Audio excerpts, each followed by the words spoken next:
આપ તો મારા મા બાપ છો, આપ તો મારા સદગુરુનાથ છો. ઓ શિવજી સ્વીકારજો મને, શરણમાં આવ્યો પ્રભુ તારજો મને. ઓ શિવજી સ્વીકારજો મને, શરણમાં આવ્યો પ્રભુ તારજો મને.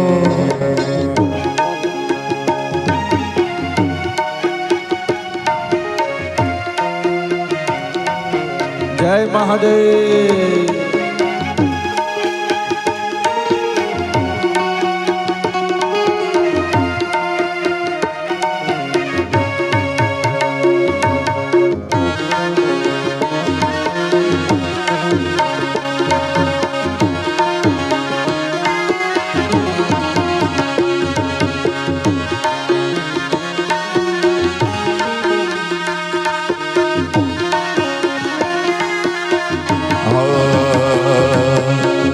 આપની કથાનું મારે ગાન કરવું છે, આપની કથાનું રસપાન કરવું છે. આપની કથાનું મારે ગાન કરવું છે, આપની કથાનું રસપાન કરવું છે. આપની કથાનું મારે ગાન કરવું છે, આપની કથાનું રસપાન કરવું છે. આપની કથાનું મારે ગાન કરવું છે, આપની કથાનું રસપાન કરવું છે. ઓ શિવજી સ્વીકારજો મને, શરણમાં આવ્યો પ્રભુ તારજો મને. ઓ શિવજી સ્વીકારજો મને, શરણમાં આવ્યો પ્રભુ તારજો મને. શરણમાં આવ્યો પ્રભુ તારજો મને. શરણમાં આવ્યો પ્રભુ તારજો મને. નમઃ શિવાય ઓમ નમઃ શિવાય, હર હર ભોલે નમઃ શિવાય. નમઃ શિવાય નમઃ શિવાય, હર હર ભોલે નમઃ શિવાય. નમઃ શિવાય ઓમ નમઃ શિવાય, હર હર ભોલે નમઃ શિવાય. નમઃ શિવાય નમઃ શિવાય, હર હર ભોલે નમઃ શિવાય. હર હર ભોલે નમઃ શિવાય. હર હર ભોલે નમઃ શિવાય. હર હર ભોલે નમઃ શિવાય. હર હર ભોલે નમઃ શિવાય. ઓમ નમઃ શિવાય. ઓમ નમઃ શિવાય. બોલો નમઃ શિવાય. ઓમ નમઃ શિવાય. ઓમ નમઃ શિવાય. ઓમ નમઃ શિવાય. ઓમ નમઃ શિવાય. ઓમ નમઃ શિવાય. ઓમ નમઃ શિવાય. ઓમ નમઃ શિવાય. ઓમ નમઃ શિવાય. ઓમ નમઃ શિવાય. बार बार वर मांग हो, हर सिदे हो श्री रंग. पद सरोज अन पायनी, भक्ति सदा सत्संग. भक्ति सदा सत्संग. प्रभु समरथ सर्वज्ञ शिव, सकल कला गुणधाम. जोग ज्ञान वैराग्य निधि, प्रणत कल्पतरुणाम. प्रणत कल्पतरुणाम. बोलो गौरी शंकर महादेव की जय. बोलो हर हर महादेव. देवाधिदेव श्री महादेवजीની સુંદર મજાની લીલાનું ગાન કરતી શિવ મહાપુરાણની મહાદેવજીના સુંદર મજાના આશીર્વાદથી માં ઉમિયાના સાનિધ્યમાં બેસી આપણે બધા 5 દિવસથી ગાઈ રહ્યા છીએ. આજે કથાનો છઠ્ઠો દિવસ છે. આ કથા મને ને તમને ભગવાન મહાદેવજીના સ્વરૂપ વિશે સમજાવે છે. મહાદેવજીનું જે દિવ્ય જ્ઞાન છે, શિવ મહાપુરાણ જ્ઞાનનો દરિયો છે અને મહાદેવજીને જ્ઞાનના રાજા કહેવામાં આવે છે. ભગવાન કોણ છે? તો કે જ્ઞાનના રાજા. મહાદેવ કોણ છે? જ્ઞાનના રાજા. એટલા માટે કહે છે કે તમારે જ્ઞાનની જરૂર હોય ને તો મહાદેવજીનું ધ્યાન કરજો. જેને જ્ઞાન જોતું હોય એને ધ્યાન કરવાનું છે. એક હોય છે માહિતી. તો માહિતી આપણને પુસ્તકમાંથી મળે છે, પણ એ ભગવાનનો મહિમા, સૃષ્ટિનું જે જ્ઞાન છે, જે વિદ્યા છે, એને પ્રાપ્ત કરવું હોય તો મારે ને તમારે ધ્યાન કરવું પડે છે.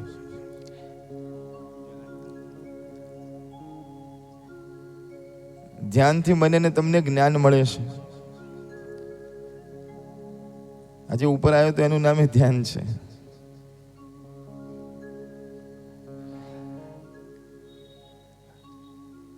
જે પોતાના ભીતરમાં ઉતરે છે ને, એટલા માટે આજે વિદેશની અંદર મેડિટેશનના બહુ મોટા મોટા ક્લાસ ચાલે છે. વિદેશીઓ બેઠા બેઠા ધ્યાન કરે છે.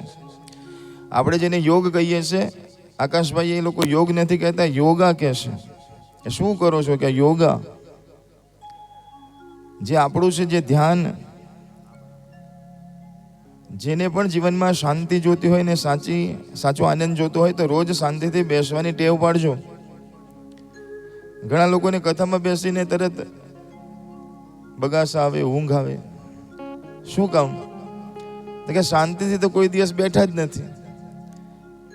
કોઈ દિવસ શાંતિથી બેઠા નથી.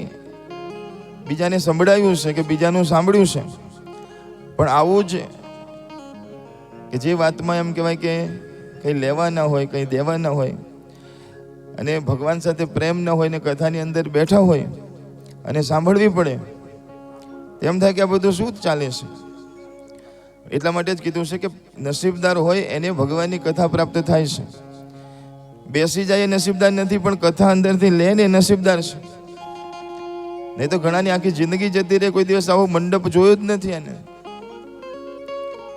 બીજા માંડવા જોયા છે, પણ કથા મંડપ, કથામાં બેસવું, કોઈક જતું હોય તો એમ કે તમે 2 કલાક બેસો છો,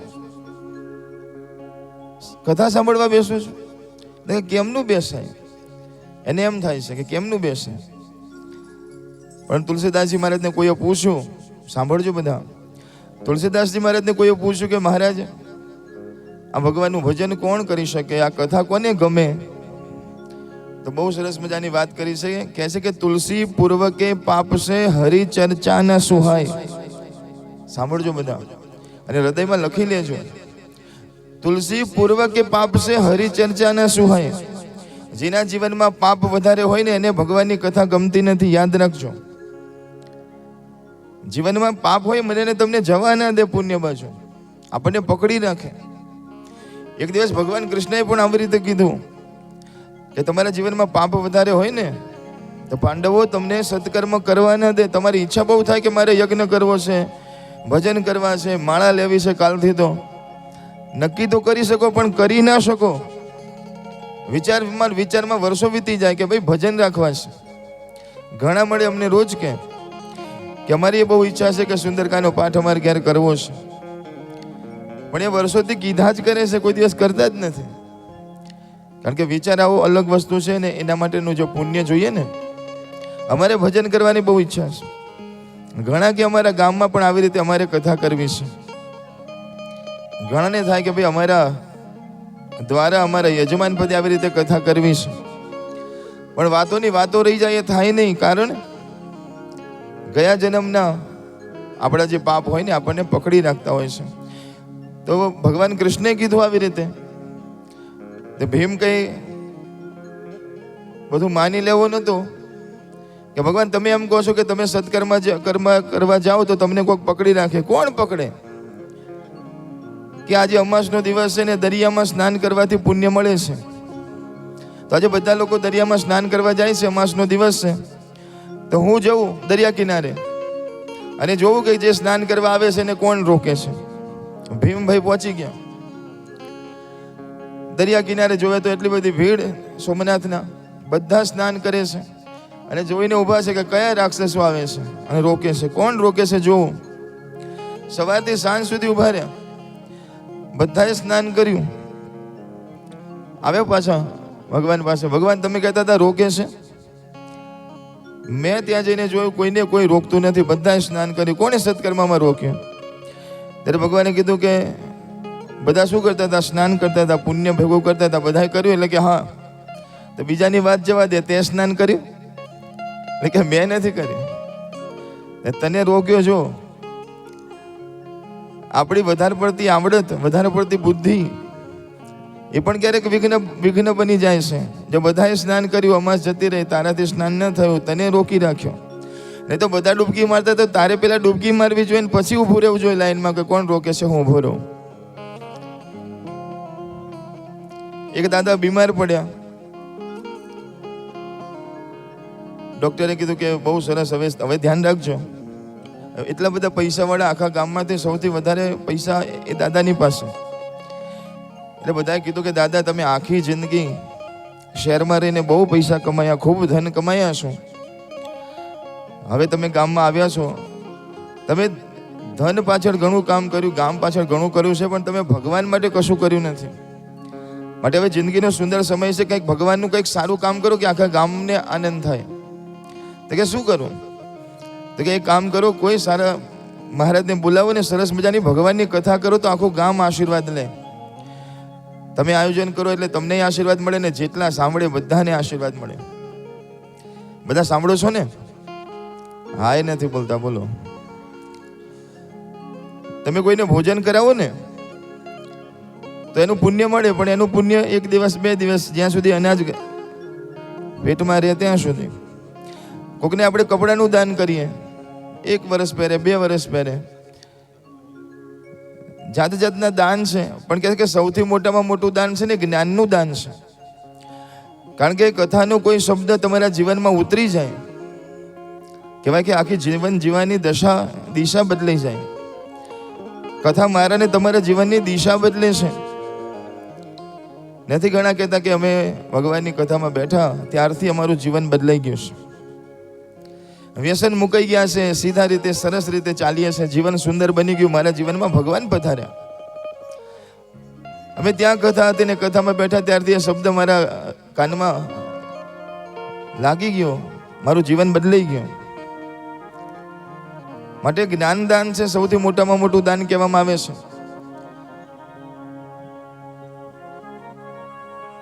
દાદાને કીધું તમે આવા કથાનું કંઈ આયોજન કરો. તો દાદાએ સાંભળજો, મહારાજને બોલાવીને કીધું મહારાજ કથા કરવાની છે. કે કઈ વાંધો નહીં, કરશું. તો કહે છે કથા ક્યાં કરીએ તો સારું? તો કે સૌથી પહેલા તો પોતાના ઘેર કથા કરો, પોતાના આંગણામાં કથા કરો, પોતાના ગામમાં કથા કરો એ સારું. પણ એનાથી પણ વધારે જો અનુકૂળતા હોય ને કોઈ તીર્થમાં કરો ને તો એનાથી પણ સારું. કારણ કે ગામમાં કથા હોય તો પાછું ઘરના કામકાજ તો પાછા કરવાના ઊભા ને ઊભા, પણ તીર્થમાં જઈએ તો ત્યાં આગળ કામ બીજા કોઈ કરવાના નથી, એકલા દર્શન અને કથા. જમવાના ટાઈમે જમવાનું તૈયાર હોય, જમીને ફરવાનું, આનંદ કરવાનું, કથા સાંભળવાની, દર્શન થાય. તો દાદાએ કીધું કે કઈ વાંધો નહીં, એક કામ કરો, જાહેરાત કરો કે 1 મહિના પછી ગામમાંથી બધાએ હરિદ્વાર કથા સાંભળવા જવાનું છે. આવવા જવાનો ખર્ચો, રહેવાનું બધું જ મારા તરફથી છે. ખાલી તમારે તમારા કપડાં લઈને, થેલો લઈને બેસી જવાનું છે. તે આવું હોય તો કોણ ના પડે? કહેવાય કે 5 લક્ઝરી ભરાઈ, બધા તૈયાર થયા કે હાલો હાલો હાલો. હરિદ્વાર પહોંચ્યા, કથાનો મંડપ સરસ મજાનો બંધાયો. મહારાજે કીધું કે મહારાજ પોથી લઈ લો, હવે આપણે મંડપમાં કથા શરૂઆત થાય. તે દાદાને કીધું કે પોથી લઈ લો. દાદા કે 5 મિનિટ મહારાજ ખમો, ગંગા કિનારે આવ્યા છે તો ગંગામાં ડૂબકી તો મારવા દો. તે દાદા ગયા ડૂબકી મારવા. 1 ડૂબકી, 2 ડૂબકી અને 3 ડૂબકી મારી. કાનમાં એવી ધાક પડી ગઈ કે સંભળાવાનું બંધ. કોઈ બોલે તો અંદર હું થાય છે, કશું સંભળાતું નથી, થોડું થોડું સંભળાય છે. હવે માથે પોથી લીધી, લઈ ગયા, કથા ચાલુ થઈ, કથામાં બેઠા, પણ કાનમાં જય સિયારામ. બધા હસે તો એ જોઈને હસે કે કંઈક હસવા જેવું આવ્યું. બધા તાળી પાડે તો તાળી પાડે કે કંઈક તાળી પાડવા જેવું આવ્યું લાગે છે.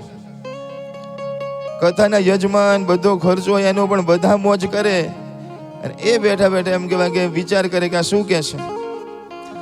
કારણ કે ધાક પડે એટલે અંદર સંભળાય નહીં, અને ધાક પડી એટલે કેવું થાય એ કહેવાનો વિષય નથી. એ તો જેને પડી હોય એને ખબર પડે, એના કઈ વર્ણન ના થાય. કહેવાય કે ગમે નહીં, ચેન ના પડે. કથા પૂરી થઈ ગઈ. 7મો દિવસ મહારાજે કીધું કે પોથી લઈ લો માથે, હવે પાછા આપણા ઉતારે.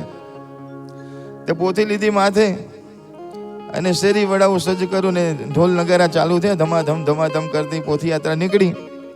એમાં 2 છોકરાએ આગળ જઈને જોરદાર 555નો બોમ્બ ફોડ્યો, અને જેવો બોમ્બ ફૂટ્યો તો ધાક ખુલી ગઈ. બોલો, ધાક ખુલી ગઈ, પણ કથા પૂરી થઈ પછી ખુલી.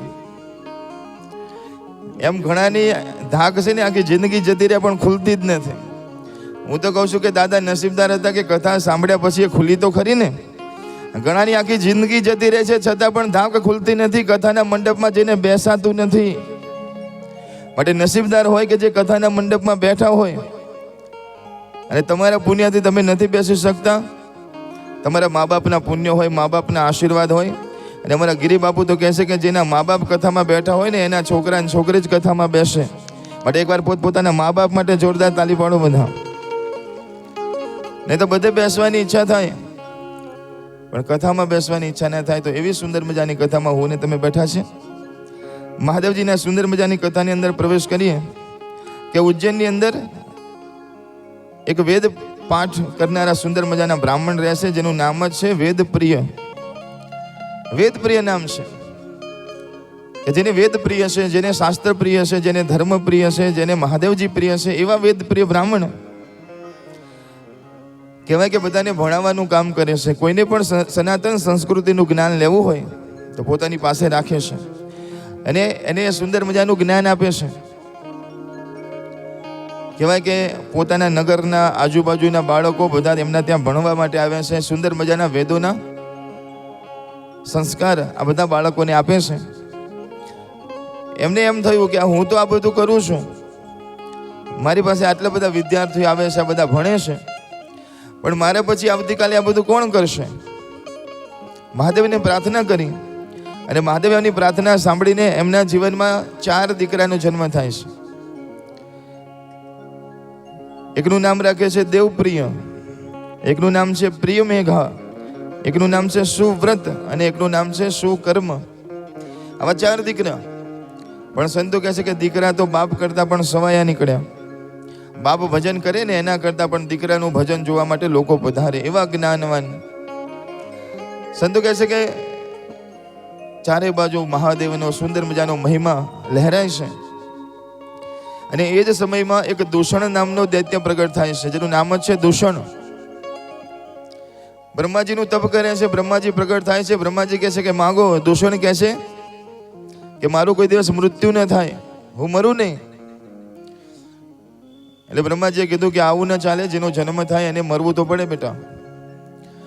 તો દૂષણ કહે છે કે હું જેના તેના હાથે ન મરું, મને મારવા માટે ભગવાન આવે, એ સિવાય હું કોઈના આ દુનિયાના કોઈ માણસથી ન મરું. પશુથી ન મરું, પંખીથી ન મરું, માણસથી ન મરું. કીધું કે તથાસ્તુ. સંતો કહે છે કે ચારે બાજુ એને એવો હાહાકાર મચાવી દીધો. આખા સૃષ્ટિના બધા જ માણસોને એવા હેરાન કર્યા, એવા પરેશાન કર્યા. એને થયું કે આ દુનિયાના લોકો તો મને મારી નહીં શકે, પણ દુનિયાનો કોઈક માણસ ભજન કરશે અને ભજન કરતા કરતા ભગવાનને બોલાવશે તો ભગવાન મને મારશે. તો કોઈને ભક્તિ કરવા જ નથી દેવી મારે. તો મંદિરો હતા, મંદિરો બધા બંધ કરાવી દીધા, લોક મારાવી દીધા. આવી કથા જે મહારાજ કરતા હતા, કથા મહારાજ ને કથાવાળા જે મહારાજ હોય બધાને પૂરીને જેલમાં. ભજન કરે બધાને જેલમાં. કોઈએ ભજન કરવાનું નથી, કોઈએ ભક્તિ કરવાની નથી, કારણ કે તમે ભક્તિ કરો તો ભગવાન આવે ને. ભગવાનની ભક્તિ શીખવાડે એ બધાને કેદખાનામાં પૂર્યા છે. ચારે બાજુ હાહાકાર થઈ ગયો. પણ ત્યાં દૂષણને સમાચાર મળ્યા કે એક ઉજ્જૈન નગરીની અંદર વેદપ્રિય બ્રાહ્મણ છે, પોતે ભક્તિ કરે છે એટલું નહીં પણ બધાને ભેગા કરીને આખા ગામને, આખા રાજ્યને ભક્તિ કરાવે છે. તો દૂષણ દૈત્ય પોતાની સેના લઈને આવે છે. આ બધા લોકો ભજન કરતા હોય છે, એને ખબર પડે છે, રોકે છે. રાજા છે એની પાસે આવે છે કે આપણા રાજ્ય ઉપર હુમલો થવાનો છે. ત્યારે વેદપ્રિય બ્રાહ્મણ કહે છે કે ચિંતા ન કરો રાજા, મારું અને તમારું ધાર્યું કંઈ થતું નથી, ભગવાનનું ધાર્યું થાય છે. અને એ ઈશ્વર જો આપણી રક્ષા કરવા માટે તૈયાર છે ને તો કોઈ આપણને મારી નહીં શકે. તમે બને એટલે તમારાથી રોકવાની કોશિશ કરો, રક્ષા મહાદેવ કરશે. એક સુંદર મજાનું પાર્થિવ શિવલિંગ બનાવ્યું છે ને બધા વેદપ્રિય બ્રાહ્મણ અને 4 દીકરા ને બધા ભક્તો બધા ગોળ વળીને બેસી ગયા છે, મહાદેવનું ભજન કરે છે. શું કહે છે?